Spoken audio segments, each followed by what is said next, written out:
నమస్తే, నేను మీ ఎంఈ నాయుడు.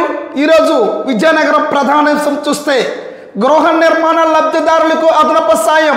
ప్రధానమంత్రి ఆవాస్ యోజన, పిఎం జన్మన్ పథకాల కింద గతంలో మంజూరై మధ్యలో నిలిచిపోయిన ఇళ్లను పూర్తి చేసేందుకు కూటమి ప్రభుత్వం అదనపు సాయం ప్రకటించింది.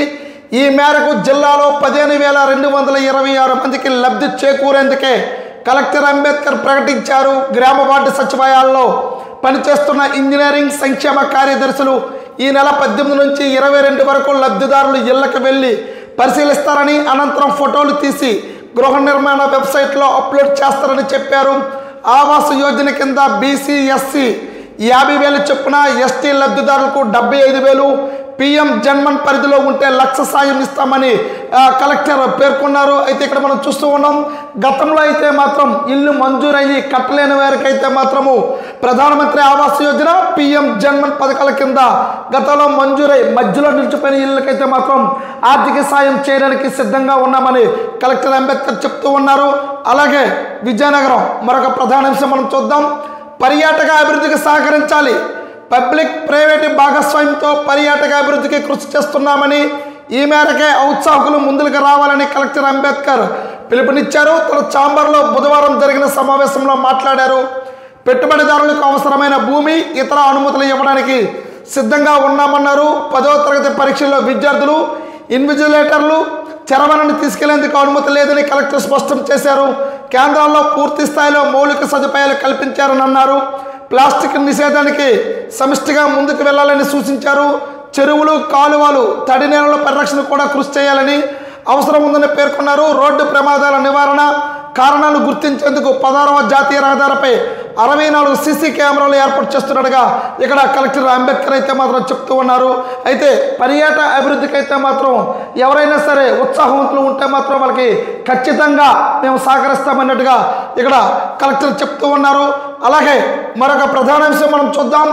విజయ వికాస మన్యమనంటూ ఎల్కోటలో చిరుధాన్యాల శుద్ధీకరణ యూనిట్, మహావిశాఖ గ్రోత్ హబ్లో ఉభయ జిల్లాలకు స్థానం లభించింది. వికసిత్ భారత్ లక్ష్యంగా నగరాల విస్తరణ, అభివృద్ధి, నీటి సరఫరా, పారిశుద్ధ్యం వంటి మౌలిక వసతుల కల్పనకు అర్బన్ ఛాలెంజ్ ఫండ్ పేరుతో కేంద్రము తాజా బడ్జెట్లో 1,00,000 కోట్ల నిధిని ఏర్పాటు చేసింది. ఇందులో ఈ వార్షిక సంవత్సరంలో 10,000 కోట్ల కేటాయింపుకు ప్రతిపాదించింది. జిల్లాల వారీగా కలెక్టర్లు సిద్ధం చేసిన అభివృద్ధి ప్రణాళిక ముసాయిదీ అంశాలపై వారీగా నీతి ఆయోగ్ అధికారులపై ఇటీవల కలెక్టర్ల దృష్ట్యా శ్రవణ సమావేశం నిర్వహించారు. ఏ అంశాలపై దృష్టి సారిస్తే ప్రగతి సాధ్యమనే విషయంపై మార్గనిర్దేశం చేస్తూ ఉన్నారు. అయితే మనం ఇక్కడ చూస్తూ ఉన్నాం, శరవేగంగా ప్రగతి పథంలో దూసుకెళ్లేందుకు అనువైన వనరులు ఉన్న నగరాలను గ్రోత్ హబ్లుగా తీర్చిదిద్దేందుకే కేంద్ర ప్రభుత్వం సంకల్పించింది. ఇందుకు దేశంలో ఎంపిక చేసిన 4 మహానగరాల్లో విశాఖ ఒకటి ఉంది. ఇందులో విలీనం చేసిన 8 జిల్లాలో పార్వతీపురం, మన్యం, విజయనగరానికి చోటు కల్పించారు. అయితే విజయ వికాస మన్యానికైతే ఇక్కడ గ్రోత్ హబ్లు అయితే మాత్రం ఉభయ జిల్లాలకు కూడా స్థానం అనేది కల్పించడం జరిగింది. అలాగే విద్య, పర్యాటకం, వ్యవసాయ ఆధారిత పరిశ్రమల త్వరలో పూర్తి కానున్న భోగాపురం అంతర్జాతీయ విమానాశ్రయం ద్వారా ఎగుమతులు, దిగుమతులు, కార్యకలాపాలు ఆర్థిక ప్రగతికి దోహదపడతాయి. అలాగే రోడ్డు, రైలు మార్గాలు అందుబాటులో ఉండడంతో సేవారంగం ప్రగతి పంతులు తొక్కే అవకాశం ఎక్కువగా ఉంది.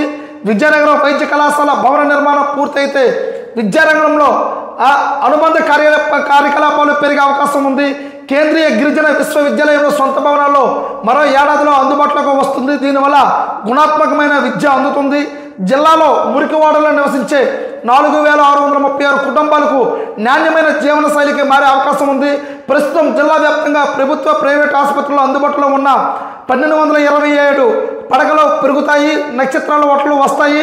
2029 నాటికి సగటున 15% వృద్ధి రేటు సాధనకి ప్రయత్నిస్తున్నామని కలెక్టర్ అంబేద్కర్ చెప్తూ ఉన్నారు. అయితే ఇక్కడ మనం చూస్తూ ఉన్నాం, ఇక్కడ ఇప్పటికే వికసిత భారత లక్ష్యంగా నగరాల విస్తరణ 10,000 కోట్లు అయితే దీంట్లో మహావిశాఖకి అయితే మాత్రం అరుదైనది అయితే మాత్రం వచ్చింది.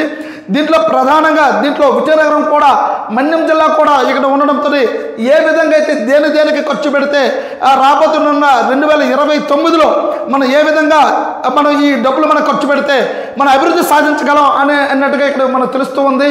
అలాగే విశాఖపట్నంలో ఒకసారి మనం చూద్దాం. గజాల్లో కోత, ఇదేం కదా, విఎంఆర్డీఏ తీరుపై ఆవేదన, ఎంఐజీ లేఅవుట్ల అభివృద్ధి నిర్లక్ష్యం, విశాఖ మహాప్రాంత అభివృద్ధి సంస్థ మధ్యతరగతి ప్రజలు ఏర్పాటు చేసిన కొన్ని లేఅవుట్లో ప్లాట్ల విస్తీర్ణం తగ్గిస్తూ ఉన్నారు. విజయనగరం జిల్లా భృగు మండలంలో 150, 200 గజాల స్థలాల్లో కొన్నవారికి 5-6 గజాలు తగ్గిస్తే ఇస్తున్నామని చెప్పారు. అయితే 6,500 గజాలు కొన్నామని మేరకే నష్టపోతున్నట్లు కొనుగోలుదారు కూడా పేర్కొన్నట్టుగా చూస్తూ ఉన్నాం. వర్షం పడితే భృగుమండ లేఅవుట్లో ఇలా ఉంది అనే దృశ్యాలు మనం చూస్తూ ఉన్నాం. అలాగే మరొక విజయనగరం ప్రధానాంశం చూద్దాం. గతంలో రుణం పొంది ఏర్పాటు చేసుకున్న కర్రల యూనిట్ రండి రాయితీ అందుకోండి అంటూ కార్పొరేషన్ ద్వారా యూనిట్లు ఉమ్మడి జిల్లాకు కోట్ల రూపాయలు అయితే మాత్రం వస్తున్నట్టు మనకు తెలుస్తూ ఉంది. పేద మధ్యతరగతి వర్గాలను ఆదుకునేందుకే కూటమి ప్రభుత్వం చర్యలు తీసుకుంటుంది. ఇందులో భాగంగా కార్పొరేషన్ ద్వారా పెద్ద ఎత్తున యూనిట్లు కేటాయిస్తుంది. 3 నెలల కిందటే దరఖాస్తులకు నోటిఫికేషన్ వచ్చిన ఎమ్మెల్సీ ఎన్నికల కారణంగా వాయిదా వేసింది. కోడ్ ఎత్తేయడంతో ఈ నెల 11 నుంచి ఆన్లైన్లో వివరాలకు నమోదుకు అవకాశం కల్పించింది. అర్హులైన వారికి రాయితీ రుణాలు అందిస్తారు. వారు స్వయం ఉపాధి యూనిట్లు, జనరిక్ ఔషధ దుకాణాలు తదితర ఏర్పాట్లు చేసుకోవచ్చు. అయితే 5,871 యూనిట్లు విజయనగరం, పార్వతీపురం, మన్యం జిల్లాకు సంబంధించి 5,871 యూనిట్లు కేటాయించారు. ఈ నెల 22 లోపే వెబ్సైట్ ద్వారా సచివాలయాల్లో దరఖాస్తులు చేసుకోవాలి. పరిశీలన అనంతరం 23వ తేదీ నుంచి 25వ తేదీ వరకు ఎంపీడీఓ పురపాలక కమిషనర్ల ద్వారా మౌఖిక పరీక్షలు ఉంటాయి. ఎంపికకు సంబంధించి ఏప్రిల్ 2 వరకు క్షేత్రస్థాయిలో పరిశీలన చేయనున్నారు. మే మొదటి వారంలో యూనిట్లు ఏర్పాటు చేయాలి. అదే నెల 11 నుంచి 20వ తేదీ మధ్యలో జియో ట్యాంక్ చేస్తారు. అయితే వీరు అర్హులు ఎక్కువగా ఉంటారు. కాపు, బలిజ, తెలగ, ఒంటరి అయితే మాత్రం 21 నుండి 50 ఏళ్ళ లోపు, ఇతర వర్గాల్లో 21 సంవత్సరాల నుండి 60 సంవత్సరాల లోపు వయసు ఉన్నవారు అర్హులు. పట్టణ ప్రాంతాల్లో అయితే మాత్రం 1.03 లక్షలు, గ్రామీణ ప్రాంతాల్లో 81,000 కంటే వార్షిక ఆదాయం మించి ఉండకూడదు. తెల్ల రేషన్ కార్డు, ఆదాయ కుల ధృవీకరణ పత్రాలు, ఆధార్ కార్డు అయితే తప్పనిసరి. ఒక రేషన్ కార్డుపై ఒకరికే లబ్ధి కల్పిస్తామని బీసీ మైనార్టీ కార్పొరేషన్ అధికారులు ఇక్కడ చెప్పడం జరుగుతూ ఉంది. అయితే గత ప్రభుత్వంలో అయితే మాత్రము కార్పొరేషన్ విషయంలో అయితే మాత్రము చాలా వెనుకంజి వేసిందనే విషయం తెలుస్తూ ఉంది. అయితే ఇప్పటికే కార్పొరేషన్లు అయితే మాత్రము రాయితీలు అందుకోండి, ఇప్పటికే యూనిట్లు అయితే మాత్రం సిద్ధంగా దానికి కావాల్సినవన్నీ కూడా సిద్ధం చేశారు. కానీ ప్రస్తుతానికి ఎమ్మెల్సీ ఎన్నికల కోడ్ ఉండడంతో ఎక్కడొక్కడ ఆగిపోయాయి. అయితే ఇప్పుడైతే మాత్రము ఇదిగో ఇక్కడ మన దరఖాస్తులు కూడా చేసుకోవచ్చని అయితే తెలుస్తూ ఉంది.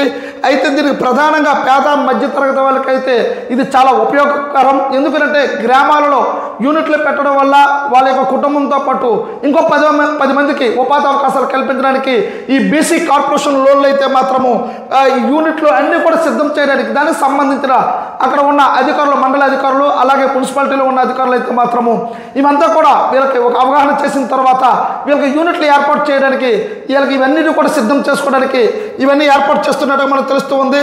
కాబట్టి ఖచ్చితంగా యువకులు అయితే మాత్రము వీటి యొక్క సదా అవకాశాన్ని వినియోగించుకొని గ్రామాల్లో అయితే మాత్రము గ్రామీణ ప్రాంతాల్లో వలసలు వెళ్లకుండా ఉండడానికి అయితే మాత్రం ఇది ఒక ప్రధానంగా బీసీ కార్పొరేషన్లు అయితే మాత్రము ఉపయోగపడతాయని ప్రతి ఒక్కరు కూడా దీన్ని వినియోగించుకోవచ్చు.